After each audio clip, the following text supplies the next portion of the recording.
Hello, friends, and welcome in to Fantasy Pros. It is the April 4th edition. I am the Welsh. That is the Worm.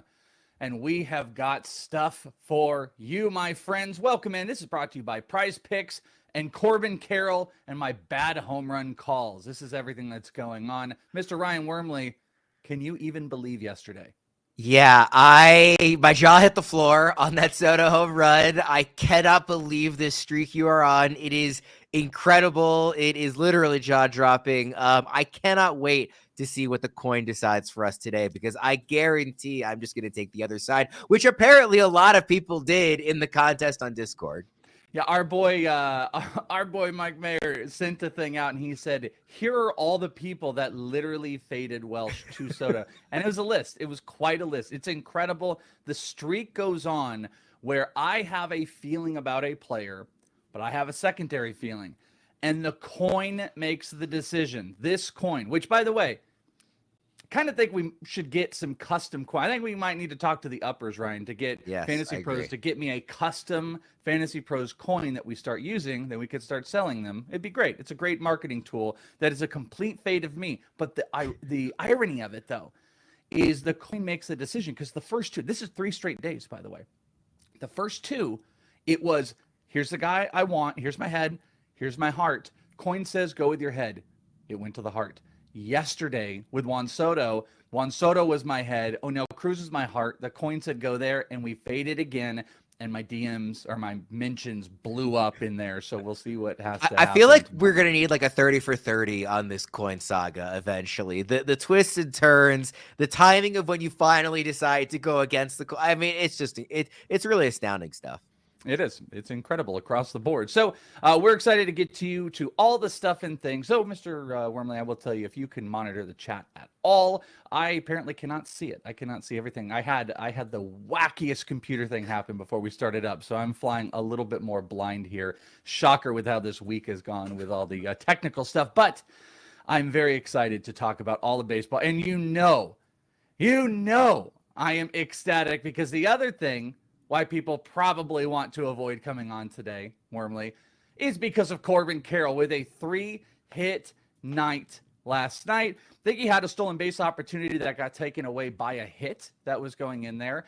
Corbin Carrol getting his feet under him. He actually cashed a little bit of prop for me yesterday. I had, this is kind of in honor of you, I called it the leading off hit prop, where I took Adley Rutschman and I took Corbin Carrol just for hits on DK. It paid, I think, 200 plus 200, and it cashed in, I think, their first at bats. So I was able to cash the little hit prop there. But first question, GOAT. Is he the greatest of all time? I'm going to say no. I want to also point out that with everything going on with my move and everything, Mayer very graciously stepped up and filled out our headlines for today.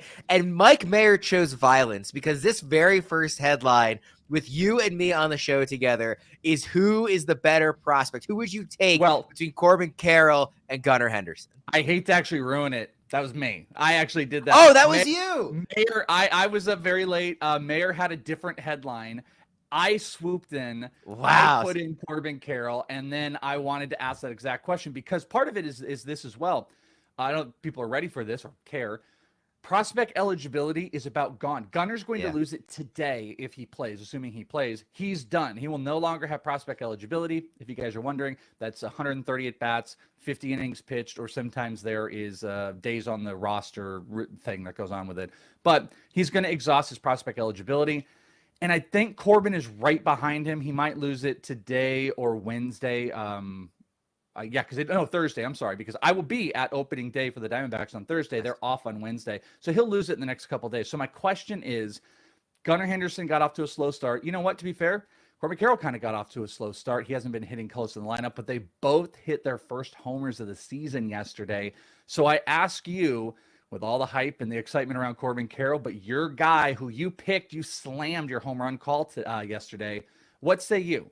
What say you on this bad boy? Yeah, first of all, I admitted on the show yesterday that there was a little bit of homerism in my home run call for Gunnar Henderson. It was my first chance to take an Oriole, and I didn't want to take Adley since I had already picked him, in the betting on opening day. And then it worked out really great. And also just, you believe in the guy's talent. It's certainly not like he's going to stay cold all season long. I think if we're asking from a fantasy perspective, I do think I would probably prefer to have Carrol. Like if I was building out a dynasty roster, I prefer to have Carrol just because of the speed and Gunner's faster than you might think given his size, but Carrol obviously has elite speeds. I think he can contribute in more categories. As a just like building a team perspective, I do like Gunner better. He plays in the dirt. I think he can be like the best defensive third baseman in baseball down the line. Not that he will be. I think he can be. I think he has that outcome in him. Obviously, he's gotten so much better every single year at the plate. I know him. I've watched his career more closely than I have Carrol. Not that Carrol is some surprise prospect or anything. Both have a ton of pedigree, but I just love Gunner so much. If you ask me today who I would rather the Orioles sign to a 12-year extension, him or Adley, I might actually say Gunner. I think Adley will be better for the next half dozen years. I think Gunner is going to be an elite level player for a decade. Okay, you guys know where I'm going to go with that. I'm going to say Brice Turang. Brice Turang will be the guy, of course. It'll be over both of those guys. But either way, all jokes aside, it's been really good. He's been kind of rocking. Gunnar Henderson, though, also with the homer and the incredible call by Mr. Ryan Wormley yesterday, did that. Right. Also, the rest of these are Mayor's comments on his decision here. The Diamondbacks were walked off yesterday by the Padres. Back-to-back homers. David Dahl came in, and then Ha-Seong Kim ended out the game. People have been waiting for Kim to break out for 3 years now. Is this the year he finally becomes fantasy relevant in standard leagues? Or do you think he's better off on the wire? And one of the reasons I would also throw this out to you is Tatis is going to play right field upon his return. So that leaves him open. What say you? Yeah. If the spot's open, to play, which it seems like you said it will be, he's obviously gotten off to a strong start. It's still such a small sample size that I'm not like overly, jumping over the moon about him or anything crazy. I think it's important to note that, as you mentioned, he's still hitting at the bottom of the lineup, which it's a really good lineup, but that will take away counting stats, opportunities. I think if it's me, I'm probably still skeptical enough to leave him on the wire and, keep an eye on him, maybe put him on my watch list or something. Of course, given the way high stakes fantasy baseball leagues operate, that probably will mean I miss out on him. I'm comfortable with that. I am interested. My interest is peaked. I'm not quite like gung-ho, got to go out and add him anywhere or anything close to that yet. I don't know. I think he's close. I don't think he's like the must add, but I think he's getting close in there. It's a pretty powerful offense. There's a little bit of roster flexibility with it. Tatis obviously pushes him down, but he's going to be able to play. And there's not really anybody necessarily pushing him. The only thing that would have been floating out there at some point would have been like if maybe the Padres are really aggressive with Jackson Merrill and they would have pushed him up, but that doesn't seem the case. Though they're playing Rugi a little bit, Rugi Odor early on. But Kim, I think he's kind of excited. I'd say if I have a guy that just went on the IL or something and I have got a roster spot and I want to go fill it, I'm very happily, willing to fill it on Kim. I'm just not going to drop somebody that I believed in a week ago just because they got a slow start and Kim is off to a hot start. Yeah. By the way, it looks like there's something wrong with the chat. So we love you all. I don't know if you guys, doesn't look like you can chat. I see Mayor of chatted in there, but there must be something wrong with the chat. So we acknowledge that. Don't know what it is, but we love you. And I already know in the chat, there's comments about Corbin, Carrol, and Welsh's homer calls and where's Welsh's hair and can Ryan Wormley please talk? I know. I can see it all in my head, everybody. So don't worry. We're just putting those all out there. How about this? Joey Gallo hits a homer right in your face, Wormley. And this was from Mayor. So are we back? I've already kind of said this is one of those guys. Let him be back. I will be wrong. I will not be invested, but it's kind of looking like he might be back. What's your investment? Well, first of all, since Mayor put this one, I guess he really did choose violence in addition to you choosing violence today. I said this yesterday that I'm very comfortable being wrong, being out on Gallo. It's just not a player that interested me in draft season at all. Again, 13 at-bats into the season. I know it's been impressive. 3 of his 4 hits are homers. We knew he had power. That's not a surprise. The fact that he's hitting over 300 is a surprise. But again, in 13 at-bats, how relevant is that?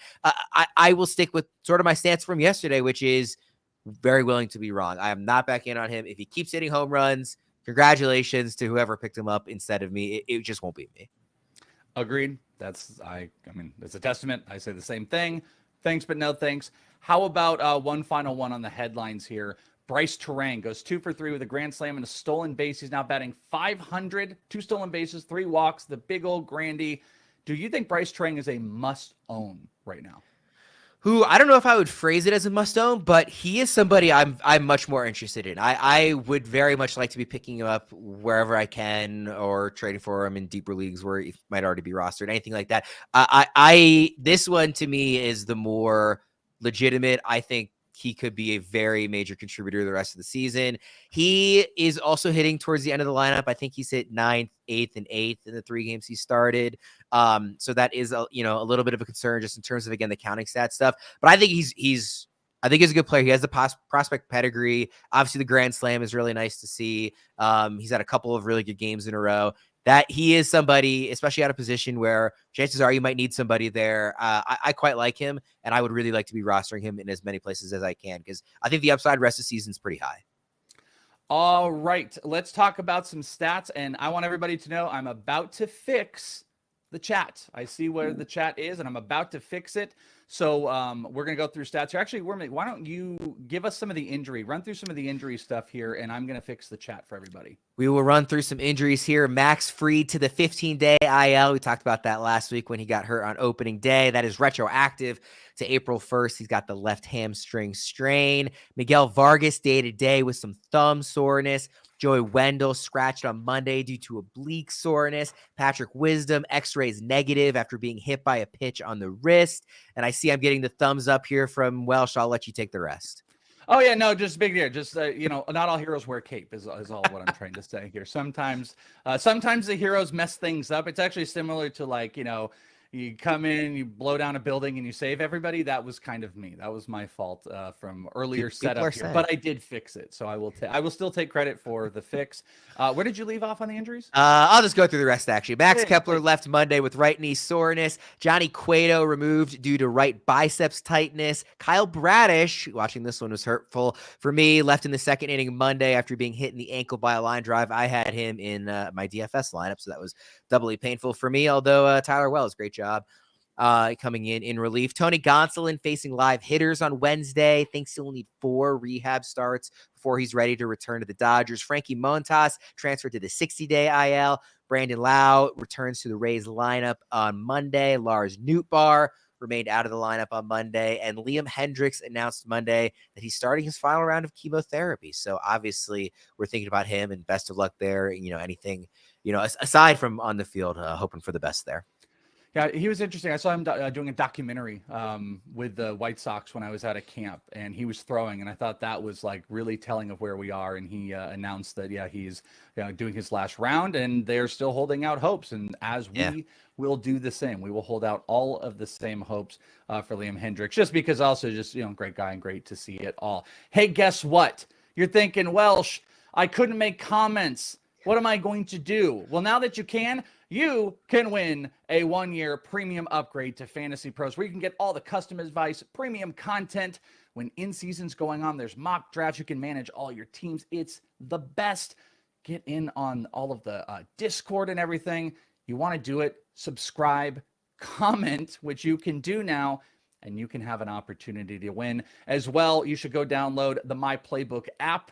Go to your app store, download it, lineup assistance, and really the best sell that we could possibly give you across the world is manage your fantasy baseball lineups across all the platforms. Dominate your leagues, make it easier on yourself, make fantasy better on yourself. So comment, subscribe below, and you can also download the app. Those are your 2 pieces of homework, my friends. No big deal. No big deal. Now that we're all back at it here. I like that. You know what? Something we could think about, by the way, is when we want to pontificate a little bit, we could just turn off chat for a little bit, because I didn't have to hear any of the negativity on the Carrol stuff. I was going to say, somebody pointed out that you very conveniently had the settings turned off during the Corbin Carrol segment. Yeah. Oh, see, and this is a big one. Where's Joey P? So Chris is not a fan. So Joey, here's an update, by the way. I'm going to leave this up to Ryan. You might be able to help with this. Joe and I spent time together yesterday. We hung out. We competed in 3 athletic games at Dave & Buster's. Ooh. I have the videos. Do we make a series about it? Do I send it off to our video crew that want to possibly do it and put it together, Ryan? Or do I just release some segments? What do you think? Yeah, I definitely think we release it. I think maybe even that's a better 30 for 30 topic than the coin flipping saga. That to me is a series I want to see. Did you so you did Pop a Shot was one of them, right? The basketball game. What were the two others? Yeah, so we have well, it's like full on the basketball one. We found a fast pitch game at Dave and Buster's where, boom boom. And then it's a game called like The Light, and as Joe described it, athleticism and agility, where you had to slap all the light things in a certain amount of time. Okay, yeah.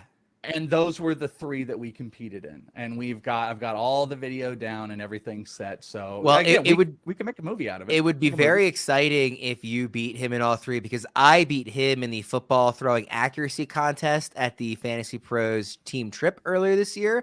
So we would really be knocking him down a peg or two if you managed to come away the victor there. Did you do the escape room, by the way? I didn't. They planned it way too late. I was going to do it with all of them, but they like literally I was with them for 4 hours. I couldn't stand one more minute with them, so I had to leave. And if I got stuck in there forever, I would have been screwed. But Joe will be back tomorrow, and if we want, we have the possibility to play those videos, and we got some fun stories if anybody cares about it. But we do have what I titled them the Fantasy Pros Games 1.0. Joe versus myself. So I'll talk off air, and either maybe I'll do something with it, or if the video guys want to do something with it. I was thinking maybe we could play it on the show tomorrow. So I love it. We'll see. Maybe we can put a little poll out there. Let's talk about some stats. So 3 up and 3 down here. Brian Reynolds, 3 for 5, 2 homers. Getting into it. Number 2, I'm going to release all 3 of them. Gleyber Torres was 2 for 2 with a homer and 3 walks. And Drew Rasmussen, I actually would be like the main guy here, but you also have Freddie Peralta, Anthony Desclafani. They combined for 18 innings, 7 hits, and 18 strikeouts in here. So top to bottom, these 3 guys on the big offensive outputs, Brian Reynolds, Gleyber Torres, Drew Rasmussen. Who's your guy? Who's your big take out of this? Well, Rasmussen is a guy that you and I both liked in a lot of our prize picks and, just general prop bets going into yesterday. And he looked really good.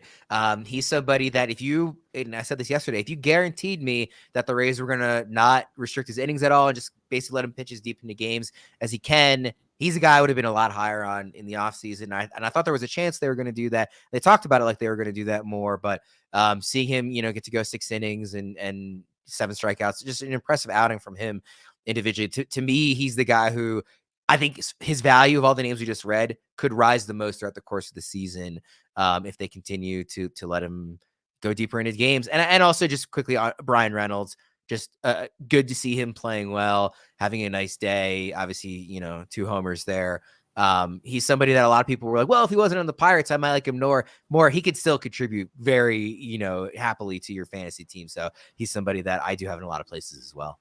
Rasmussen was my guy. Rasmussen was my guy yesterday. I had a singular solo prop on him. I put him in a pick'em contest, and it paid off. It was a very, very good one. That was the one I was very happy to see. On the 3 down, Christian Yelich and Ryan Mountcastle 0 for 4 with 4 strikeouts. Also, a golden sombrero for Gio Urshela. And this mayor put someone named Nate Eaton. We also had Jose Barrios give up 8 earned runs in 5 2/3 in a loss to the Royals, and Michael Kopech 4 2/3, 7 earned runs, and gave up 5 homers. The velocity is not there with him. I would also point out, he gave up 5 homers. 2 were pulled back. Luis Robert got 1 and pulled it back at the wall, and there was another one earlier.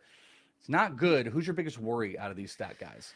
Well, I was already worried about Jose Barrios just after last season, so it might be like kind of cheating to say he's my biggest worry still, but he is. I don't know just what happened to him in the last 2 years, because he was a guy that I always liked and was a ceiling I was always buying in on for many years there, and just the start to this year, obviously still super early, but coming off of last year, that's really discouraging.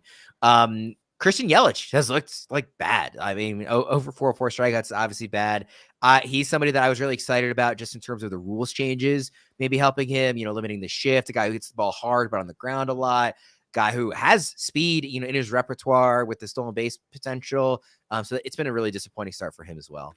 This is interesting when Justin said Kopech is in trouble, make him a closer. What's actually fascinating about the White Sox? They actually kind of have a good bullpen. You got like Graveman back there. Reynaldo Lopez is out there. If Liam Hendricks comes back, I don't know. I don't know if that's something that they would end up doing, but the velo looks like it's down. He's really inconsistent.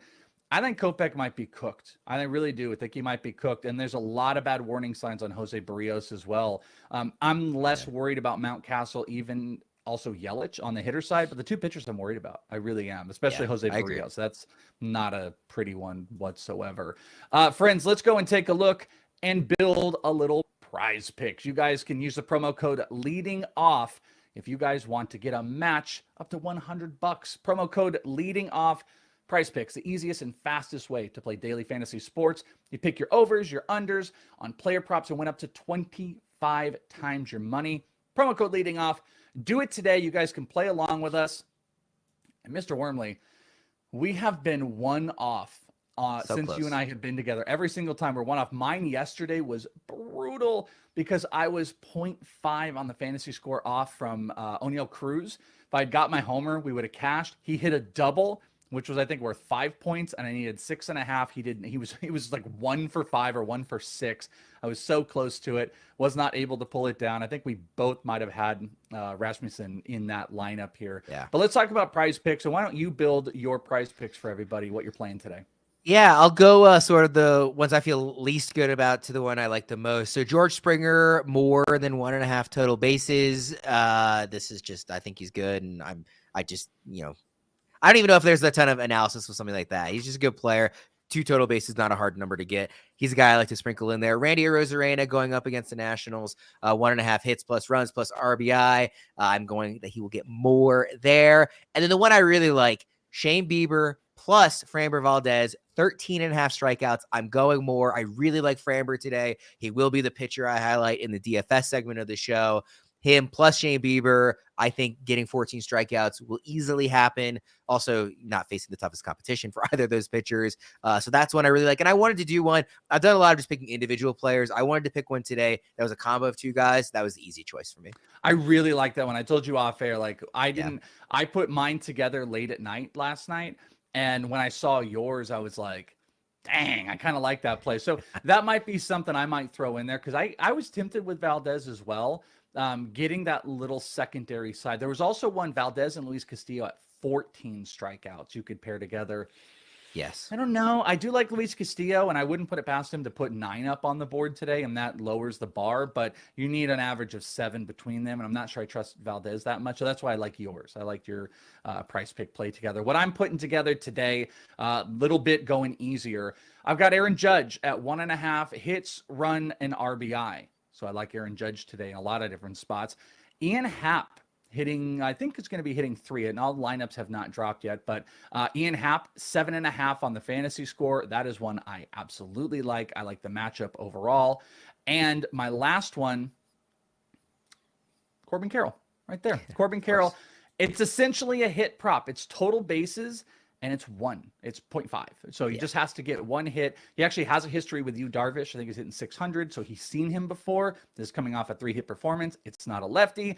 And breaking news, the lineup is out, and the Diamondbacks are still not hitting Corbin Carrol 1. He's hitting 5 again today. As I've told you guys, though, like we saw, or I told you that the Diamondbacks, Troy Lovello had told everybody that they didn't want to put him in that pressure spot early on. So it'll happen soon, but we're not quite there. So that's going to be my prize picks for the day. Again, I've got Judge on the hits, homer, RBI, Ian Happ on the score, and Corbin Carrol on the total bases.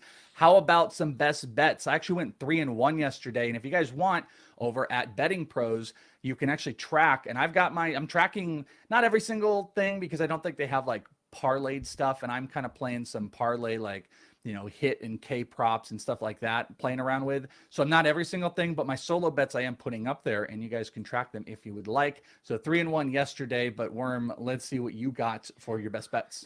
Yeah, I've got 4 hitters here. I got Jose Ramirez over, just getting 1 RBI at the Athletics. That's plus 160. Francisco Lindor over 1.5 total bases at the Brewers. That's plus 123. Jazz Chisholm over half a single, so just getting 1 single against the Twins. That's plus 125. And I didn't love the slate actually so much today. There weren't a ton that jumped out to me. So this last one was just the number one expected value from the Betting Pros prop bet cheat sheet, which is much smarter than I am. And I recommend everybody go check out every day. That's Dalton Varsho getting at least one RBI against the Royals. That's plus 155. So the Betting Pros prop bet cheat sheet thinks that's the best value on the board, and I trust them.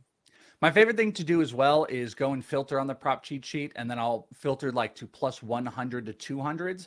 And then I'll go into my two favorite props I love to tackle, if you guys are ever with me, strikeouts and total bases. And then I'll see what are the plus money plays for the day. Sometimes I'll come back and I'll look because there might be one that's like minus 110 or something that I really want to play for a guy, but I'll look and see what are the plus money plays and dig in. The prop cheat sheet is a very, very helpful tool. I suggest you guys go check it out. My plays, I've actually got 5 for you. Aaron Judge, total bases, 1.5. Give me a homer. It's plus 115 over on Caesars. We're going to take that. Feel pretty good about it. That's a solo one. This one I'm dicey about. I've had multiple people mention it to me because I talked about it. You Darvish, and I do see that we had one in here, so I love to see that. This is a projected line by the Vapor Z. Darvish, 6 innings, 8 strikeouts with no walks. Here's my only concern. I'm taking it because it's a 5.5 strikeout number. I'm worried about the innings. I'm worried about how many pitches he has. That's the thing that holds me back a little bit. And some of these Diamondbacks do hit Darvish a little bit, but I'm still going to take it because it's a really low number. As well, this is actually my only negative money prop. Hayden Wesneski, strikeouts at 4.5. I love the matchup. I love him. And I think he's going to be able to hit that by the 4th. That's minus 125 on the best. And then I'm giving you 2 prop parlays that I've been putting together, and I've been hitting these pretty well. Yesterday, I hit Carrol and Adley. I'm going back to the well, and I'm doing a Corbin Carrol 0.5 hit with Aaron Judge 0.5 hit. So I just need 1 hit from each of them. That ends up paying around 170, plus 163 is the actual number. And then I'm also, for funsies, if you guys want to play funsies with me, I'm doing a stolen base prop. And I was looking for Trey Turner last night. I didn't see it. If I could find it, I probably would put it in. But check out this one for plus essentially 11 to 1 on your money. Corbin Carrol and Bobby Witt to steal a base today. So I'm going to put those 2 together, get 11 to 1 on my money, and just have a little bit of fun. So those are my bets today. Not all of them will be on Betting Pros if you are tracking. How about some DFS, Worms? Where are you going to play on the DFS? What are your plays? Well, I mentioned Framber already, 9,800. He's facing Detroit, but is, who we know is bad, but still only the 5th most expensive pitcher, and he's obviously really good. I love that as my pitcher there anchoring my lineup. Freddie Freeman is a big money guy I'm willing to pay up for today. Nolan Gorman still not, costing as much, even though he's off to a hot start this season. He's a guy I'm very happy to go back to the well with. O'Neal Cruz, I like 3,500. Gunnar Henderson, I could see him going on a bit of a heater here. He's 3,400. And then outfield, I actually fully agree with you with Aaron Judge. Like I said, I like to sort of spread out the players I name in this section, but I would have put him in my prop bets if I didn't have him in DFS because it feels like a pay up for Aaron Judge kind of a day, 4,500 for him. And then if you want to get a cheaper outfielder in there as well, I think Hunter Renfroe is due for a bomb or 2. He's 2,900. I got a couple cheap plays for you. These are based on FanDuel pricing. Hayden Wesneski, who I just mentioned, 8.6 if you're wanting to fade. There's a couple big pitchers today like Luis Castillo and Julio Urias, but if you want to fade him, Corbin Carrol looks like he's still 2.7. Ahmed Rosario, 2.8, hitting 2. And James Outman is hitting lefties. And I like James Outman at 2. I considered Outman as well. I like that one a lot. I toyed with him. So those are my deep plays here. All right. Home run calls. And I can tell you, I believe tomorrow we will be officially announcing the prize, which we have secured. I've got it all locked down. I think we got to do art and stuff or whatever, but we should be announcing, at least by this week, the official prize for the home run contest, which if you guys want, you just got to get into the Fantasy Pros Discord and you guys can make your home run calls. We highly suggest you do that. The current Dinger board, it looks like this is a yesterday board that I'm looking at right now. We had D-Blum had 2. It looks like this is kind of disorganized on this board because I know we had like 4 that were up on there, but I believe D-Blum might have hit 2 yesterday. Obviously, the chaos is me. I am the chaos here. I have a guy, and then I have a secondary guy. So do we do this well again, Worm? Well, it looks like we've got this updated. If we want to give a shout out, Yeah, give a shout BHB Daddy is at 4, Randy's at 4, Moonshine Runners at 3, Houston 314 at 3, Calson at 3, Primetime at 3, Jeremy Hall at 3. Those are the leaders. I would like to point out still, since I hit yesterday, that I am now, if you include the Adley one, which I know technically doesn't have it, I'm going to keep saying it all year long, that I am kind of 3 for 3 right now. So the opposite of what's happening with you at the moment. Yeah, which is weird of what's happening with me. So I kind of think like this is what Ryan has on the sheet. Whatever I do the opposite of. I literally wrote whoever Welsh doesn't take because of the coin flip. All right, do you want to wait for the coin or do you want to throw somebody out? No. I will give an actual name. Austin Riley facing a lefty. He hit a home run yesterday. He's the type of guy who, when he goes on a heater, he really goes on a heater. So that'll be my pick. But as a secondary, like what I'm really rooting for is the opposite of your choice. This is a good point too. I don't actually ever call them in Discord as well. We call them on the show. So I don't do that either. All right. My head call today is Freddie Freeman. Okay. My heart call was Aaron Judge. This is pretty good plays. I'll play with both of them. Yeah. So let's do it, right? But I'm going to go with the coin or do I fade the coin? Because the coin faded me yesterday. The correct answer is you're not going to win either way. We've established this already, but I would say go with the coin. Okay, we're going with the coin. Heads is Freddie Freeman, tails is Aaron Judge. Whoever I don't get is going to blow up in the chat. All right, here we go. It's an Aaron Judge day. That's right. So I'm going with Aaron Judge. My head said Freddie Freeman. So get your Freddie Freemans in here, my friend. And let's do it. That is not, Donnie. It is not a double-sided coin, by the way. There's heads and there's tails. Donnie, who, by the way, dropped a 74-mile-an-hour pitch on our fast pitch yesterday. So shout out to cousin Donnie. Shout out to you guys for hanging out with us. Worm, you did a great job this entire week hanging out with me, even on through all my technical stuff that's going on. Great home run calls. I love doing it with you. But unfortunately, we do have to bring Joe back into the fold, my friend. I think some might say fortunately. Maybe. Yeah, exactly. You can find Ryan at Ryan Wormley, WARMLY on the end. You can find me at Is It The Welsh. Go over to the Discord, download the stuff, get the My Playbook, comment under here for your chance to win a premium account. And of course, go check out our buddies over at PrizePicks with the promo code leading off. That is it. Thank you guys so much. And I will see you again tomorrow with Mr. Joe Pisapia right here on Leading Off. Bye-bye.